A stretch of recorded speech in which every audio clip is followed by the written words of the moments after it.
Dans cette vidéo, on va traiter un de tes chapitres de maths de terminale spécialité, les combinatoires et dénombrement. Pour ça, je te propose que dans un premier temps, on voit le vocabulaire adapté. Ça sera en quelque sorte l'échauffement de notre vidéo, puis qu'on continue avec les arrangements et permutations, et enfin qu'on voit les combinaisons. Et pour illustrer un peu la chose, tout au long de la vidéo, je vais te proposer quelques exercices d'application. Bien, c'est parti, on commence avec le cardinal d'un ensemble, sachant que le cardinal, c'est le nombre d'éléments d'un ensemble A. Pour illustrer ça, si on prend par exemple un D, et plus précisément un dé à 6 faces, on pourrait avoir A1 qui est l'ensemble des faces d'un dé à 6 faces. Et comme il y a 6 faces lorsqu'on lance le dé, il y a 6 possibilités, donc le cardinal de A1 c'est 6. On compte le nombre de possibilités. Si maintenant cette fois-ci on prend un dé, mais non plus un dé à 6 faces, mais un dé à 20 faces, et qu'on appelle A2 l'ensemble des faces de ce dé, alors le cardinal de A2 c'est 20. On a 20 résultats possibles. Bon, jusque-là c'est assez simple, mais nous les ensembles on va souvent les manipuler à plusieurs. Et dans le cas où tu auras des ensembles finis qui seront 2 à 2 disjoints, alors tu auras cette formule à apprendre par cœur. Et comme cette formule, la première fois qu'on la voit, elle n'est pas vraiment claire, on va illustrer ça. Imaginons qu'on a deux ensembles A et B. A et B ne sont pas disjoints si jamais on a A intersection B qui est non nul. Donc ici c'est le cas, la partie grise est recouverte par l'ensemble A et aussi par la partie B. Donc les deux ensembles ne sont pas disjoints. Mais ici dans cet exemple, l'ensemble A et l'ensemble B sont bien séparés. Les deux ensembles sont disjoints. Et maintenant, si on voit ça avec un exemple concret, imaginons un jeu de cartes. L'ensemble A, c'est les cartes rouges. L'ensemble B, c'est les quatre valets.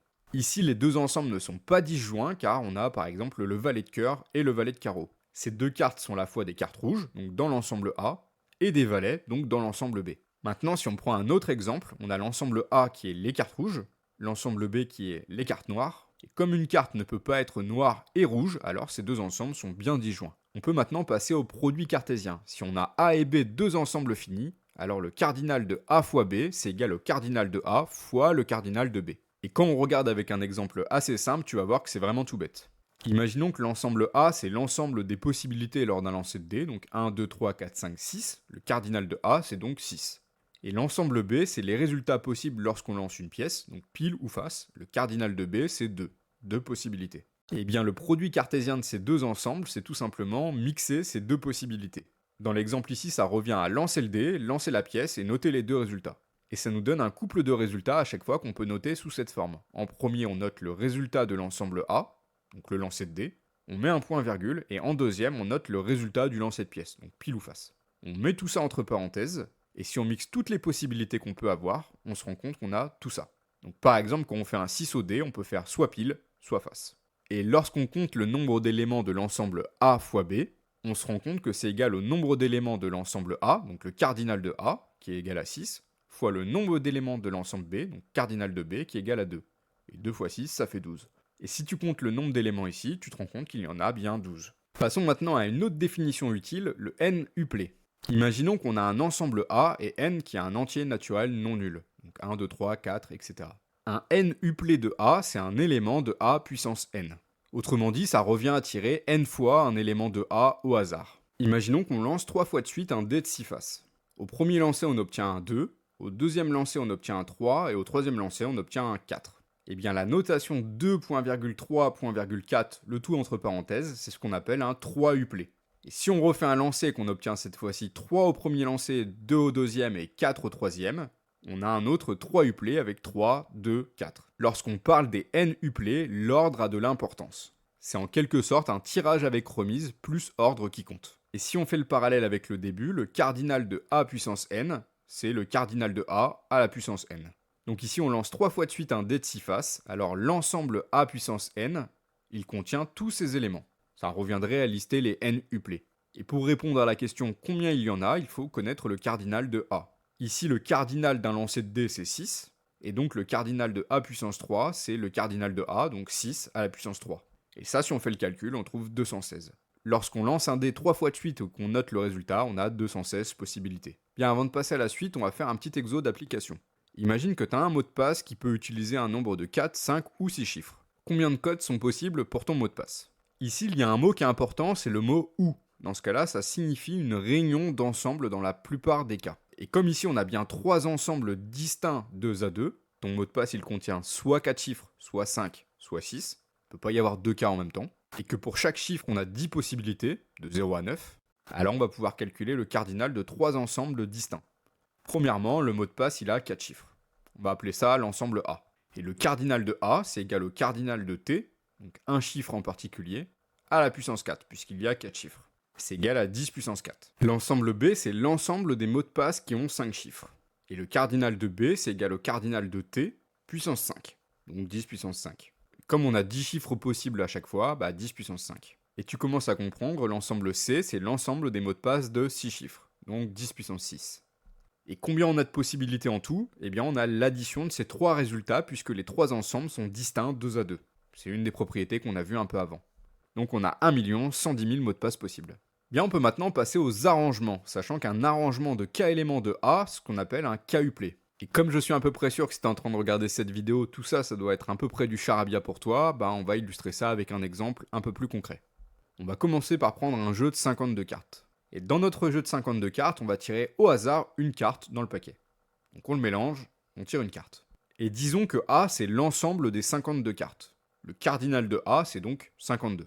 Il y a 52 cartes. Donc si on tire au hasard une carte dans le paquet, on a 52 possibilités. Le cardinal de A. Maintenant, imaginons qu'on refait une autre expérience. On tire au hasard une carte dans le paquet, on note le résultat sur une feuille, on la remet dans le paquet, on mélange et on tire à nouveau une carte au hasard. On note le résultat. À ton avis, cette fois-ci, combien on va avoir de possibilités?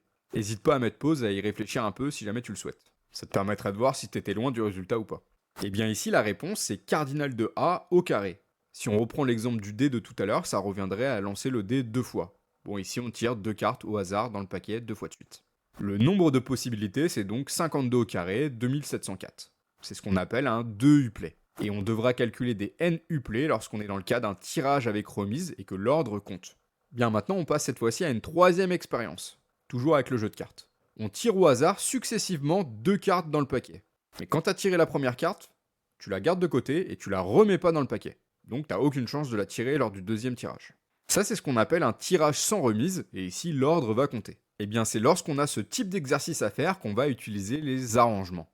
Et pour la notation, on va utiliser la lettre A, on va mettre en indice en haut le nombre d'éléments qu'on tire au hasard, donc ici ça serait 2, et en bas on va mettre ce qu'on appelle n, le nombre total d'éléments dans l'ensemble, donc ici le nombre de cartes, 52.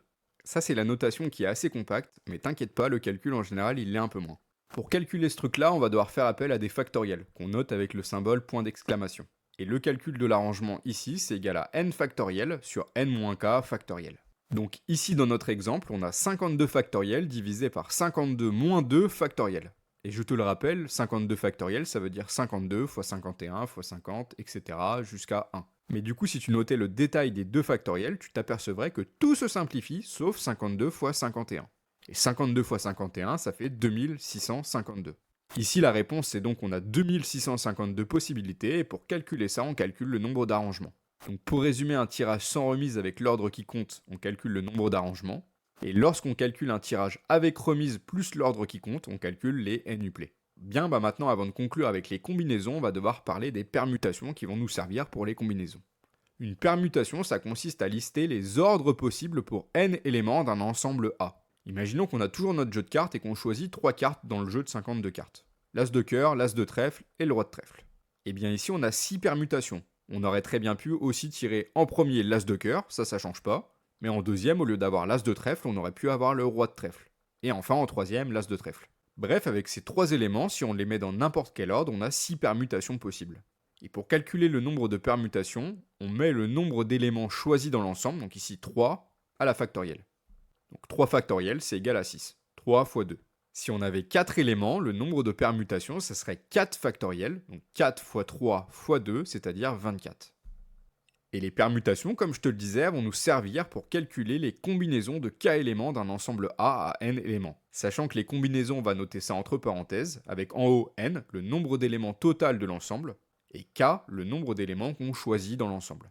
Et la formule qui permet de calculer le nombre de combinaisons, c'est ça peut faire un peu peur, mais si tu regardes bien, c'est le nombre d'arrangements divisé par le nombre de permutations à k éléments. Donc on prend le nombre d'arrangements et on divise par le nombre de permutations à k éléments. Et ça permet de répondre à un nouveau type d'expérience. On reprend notre jeu de 52 cartes, mais cette fois-ci on tire au hasard 2 cartes en même temps dans le paquet.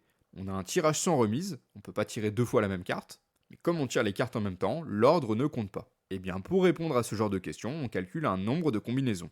Ici, je te mets le calcul à l'écran, donc c'est le nombre d'arrangements qu'on avait calculé précédemment, divisé par 2 factoriel, donc autrement dit divisé par 2, et c'est égal à 1326. On a 1326 façons de tirer 2 cartes en même temps dans un paquet de 52 cartes. Et d'ailleurs, cette information, tous les bons joueurs de poker, ils la savent. Puisque au poker, tu peux donc avoir 1326 combinaisons de mains différentes qui te sont distribuées pré-flop. Bref, si on résume tout ce qu'on vient de dire, les N uplés, ça te permet généralement de faire des calculs de tirage avec remise lorsque l'ordre compte. Les arrangements, ça te permet de faire des calculs de tirage sans remise, mais l'ordre compte toujours. Et enfin, les combinaisons, ça te permet de faire des calculs de tirage sans remise, et avec l'ordre qui compte pas. Bien, on peut maintenant passer à un petit exercice appliqué avec l'euro-million. Il y aura d'autres exercices appliqués, mais dans des vidéos séparées. Pour rappel, à l'euro-million, tu dois cocher 5 numéros parmi 50 et 2 parmi 12. Quel est le nombre de grilles jouables? Une autre façon de poser la question, ça serait tu as une chance sur combien de gagner le gros lot. Ici, on est dans le cas d'un tirage sans remise, on peut pas tirer 2 fois le même numéro, et l'ordre ne compte pas. Si par exemple tu as le 12 et le 27, peu importe dans quel ordre ils sont sortis, tu gagneras la même chose. Et je te renvoie à la fiche résumée que je t'ai affichée juste avant, on est dans le cas d'un calcul de combinaison. Et ici, on a un produit cartésien de deux ensembles qu'on va pouvoir réaliser. On a un premier tirage de 5 numéros parmi 50, et un deuxième tirage de 2 numéros parmi 12. Pour le détail, je te renvoie à mon explication du début de vidéo avec le lancer de dés et le tirage de pile ou face en même temps. Et bien en quelque sorte, ça serait le lancer de dés, et ça serait le lancer de pile ou face. Et bien pour répondre à la question, on n'a plus qu'à faire ces deux calculs de combinaison différents. On fait chauffer un peu la calculatrice et on trouve 139 838 160. Ça c'est le nombre de grilles qu'on peut jouer à Euromillion. Donc lorsque nous on en joue une, on a une chance sur 139 millions de gagner le gros lot. C'est tout pour cette vidéo, je te rappelle que sur mon site tu peux trouver du contenu supplémentaire pour t'aider à avoir de bonnes notes à ton bac, alors n'hésite pas à aller y jeter un œil. Et on se dit à bientôt pour de nouvelles vidéos.